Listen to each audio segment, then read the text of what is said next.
Good day guys, welcome to my YouTube channel. Again, this is Bob. For today's vlog is that ituturo ko sa inyo kung paano kumuha ng LTAP, ano ba yung mga process para ma-renew mo yung firearms registrations mo.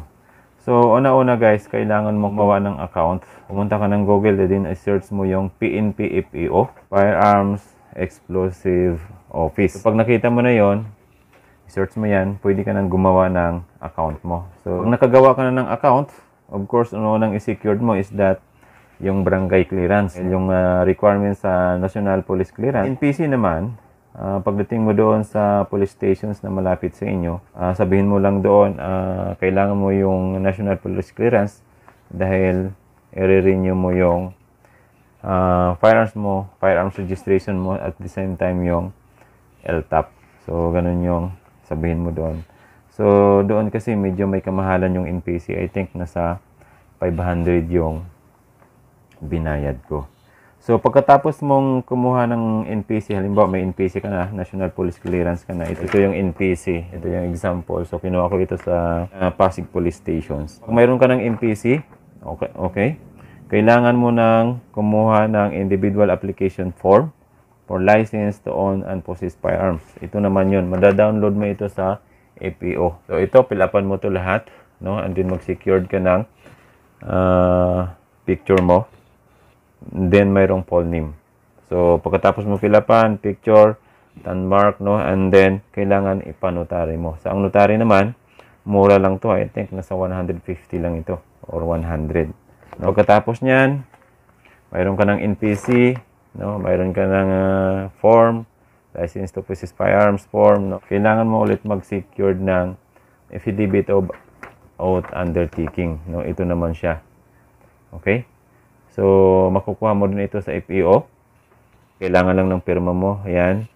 No, and then inauthorize lang. So, again, nasa 100 or 150 lang ito. So, pagkatapos, i-download mo na ito sa account mo. Itong tatlong to. No? So, pag download mo sa account mo, makareceive ka ng text or instructions doon sa account mo or either doon sa mobile number mo na nakalagay doon sa FEO account mo. So, ang nakalagay, please proceed to PNP or Camp Crame for neuro and drug test. Pagdating doon, pumunta ka ng counter, no, magbayad ka ng neuro for drug test, and I think ang nabayaran ko sa neuro is 900 and then yung drug test is 300. Doon sa neuro guys, kinuha ko siya more or less 3 hours, no, sobrang dami, hindi nakakahilo din mag-exam ng neuro. So dapat hindi tayo pwedeng mapikon dahil pag mapikon ka doon, sure ako babagsak ka doon sa neuro mo.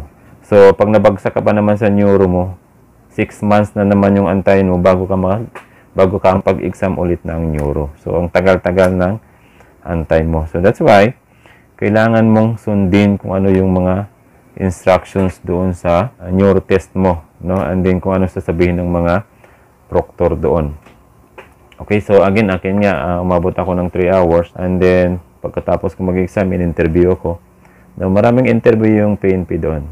No? So, ang example lang doon is bakit kailangan mo magkaroon ng firearms, saan mo gagamitin yung firearms. So, mga basic example lang yan.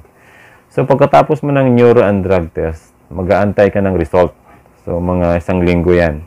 Pag pumasa ka, ang nakalagay naman doon sa account mo, your pass for neuro and drug test. Now, your applications for LTAP has been approved. Ganun nakalagay. So, nakaka-receive ka ng text niyan. So, ito yung example niya. Nakalagay dito. Yan, yung basahin nyo. Ay, hindi mo basa. So, i-attach ko na lang sa video para at least makita nyo. Ang nakalagay, good day, sir, ma'am. Your LTAP application has been approved by Chief FLD. Your application is now for payment. No?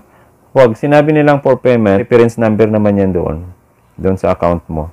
So, punta ka na kagad ng Metrobank. Bayaran mo. I think, ang nabayaran ko dito is nasa 1,200, no, yung sa LTAP. So, mura lang. So, ang expenses mo, total natin ha.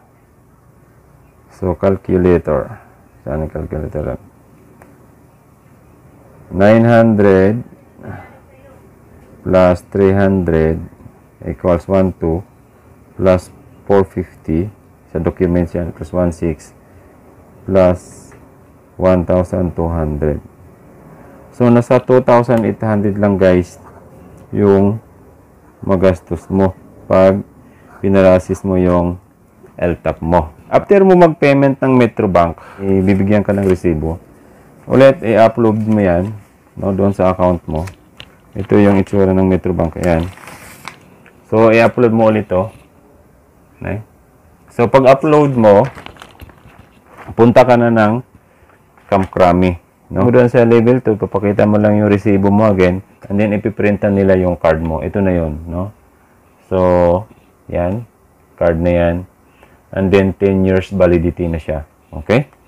So, pagkatapos mo nakuha na yung LTAP mo, so, ang gagawin mo na ngayon, punta ka na ulit sa FPO account mo, PNP FPO account, and then, punta ka ng services. Kukuhanin mo naman is yung registrations. So, again sa registrations, so, ang gagawin mo lang is that i-upload mo yung firearms registrations mo. Ito naman yun. No?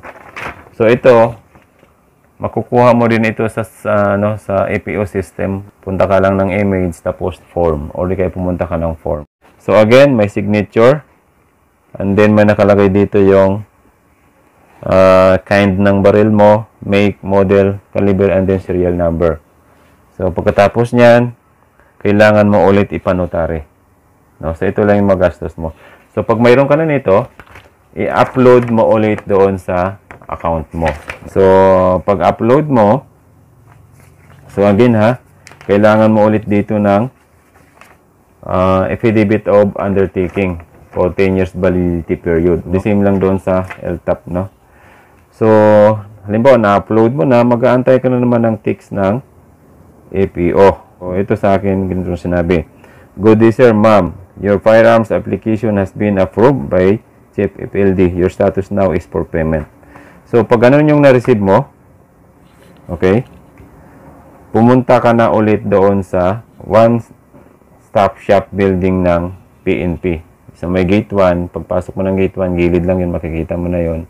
And then, ipipresent mo itong resibo mo ulit sa cashier. No? Pag ipipresent yun, ayan, ipiprint na ulit nila yung card mo. So, ito yung example ng firearms registrations, no? Ayan.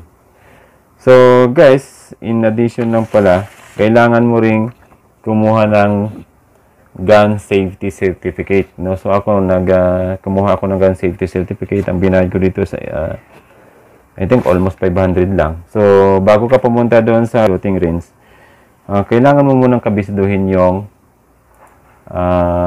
gun safety. Ang gun safety certificate, no? So ako kumuha ako ng gun safety certificate. Ang binayad ko dito sa I think almost 500 lang. So bago ka pumunta doon sa shooting range, kailangan mo munang kabisduhin yung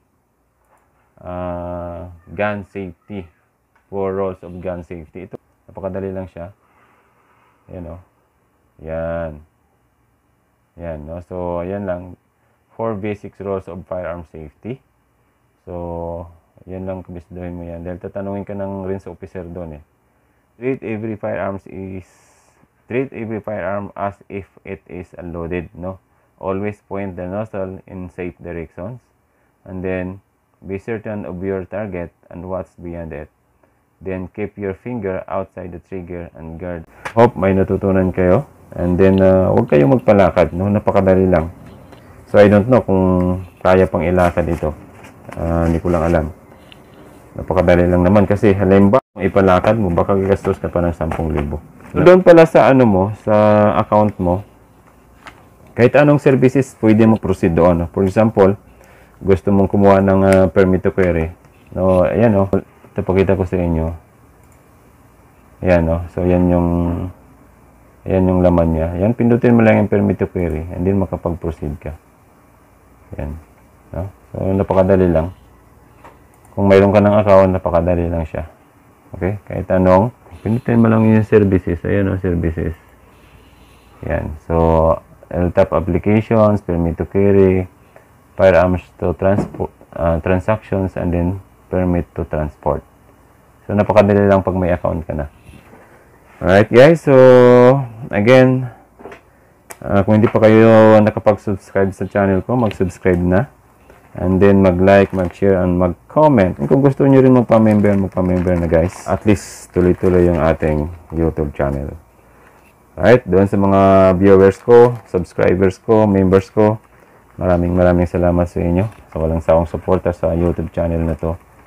Then kung mayroon kayong gustong topic na i-discuss, no, mag-comment below lang and then i-discuss natin. Alright, so hanggang dito na lang. I'll be back for another interesting topic. Bye-bye.